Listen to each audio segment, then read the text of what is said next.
Hi, Gary Colton here. Today I want to talk about returns on.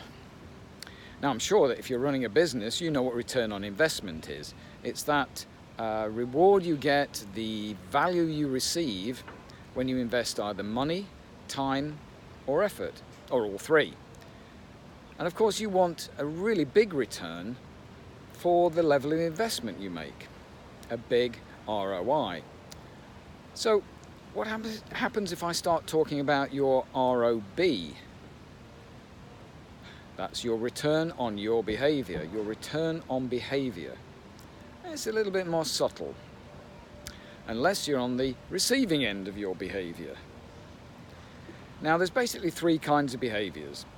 There are productive, benign and unproductive. And I'm going to focus on the unproductive because they have the biggest effects on our businesses. Let's think of an example. You get triggered by someone and you yell at them. Why have you yelled at them? Well, usually it's because you're angry. And you're angry because often you're a little bit scared of the consequences of the thing that they've done or not done. Now men in particular, but not universally men, when they get angry, their behaviours are aggressive. They begin to yell at people, point the finger at them, hammer on desks, tear paper up, all sorts of aggressive behaviours.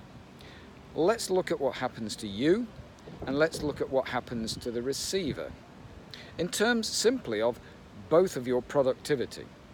Okay, you get angry, you let off steam, you kind of feel better momentarily, but you've been hijacked, your brain has been hijacked by the adrenaline that you have released and you are in fight, flight and freeze. You've chosen to fight. But what happens is if you kind of give yourself a frontal lobotomy, the executive function part of your brain switches off for a while. And for quite a while, you're going to make some really dumb decisions. You won't have focus. You become unproductive or less productive. What about the person at the receiving end? Well, frankly, for a short while, they hate you. They are angry back at you, but they don't do anything, many of them. But they hate you. They go into fight, flight and freeze, and they become more unproductive. They will do the minimum required by your instructions, no more. And if you keep that behaviour up, aimed at them, they will look to leave.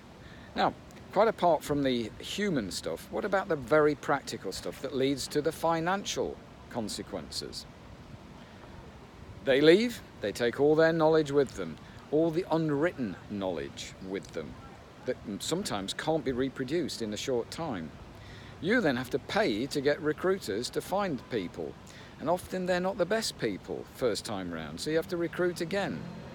All because this is your return on your behaviour. Now, what can you do about it? Well, I'd like to invite you to think of yourself as an elite business athlete. And what do elite athletes do? They practice. They practice. But obviously don't practice on the big stuff, practice on the small stuff. What triggers you in a small way? Now, it might be that you've been given the wrong type of coffee in a coffee shop. Notice how you're being triggered. It might be an item on the television. But when you feel triggered and you're about to be angry and react, just go, inwardly, that's interesting. I wonder why that triggered me. And that little bit of breathing space will help you. It'll help you get off the uncontrolled release of your anger that is totally unproductive for you and everyone else. Just notice what triggers you. That's interesting, fascinating. And then choose which way you want to respond. You'll find you get triggered much less often when the big stuff happens. Play with it. It's all good fun, little by little. As one great man told me this week, you have to eat your greens as well as eat meat on the plate. Thank you. Bye.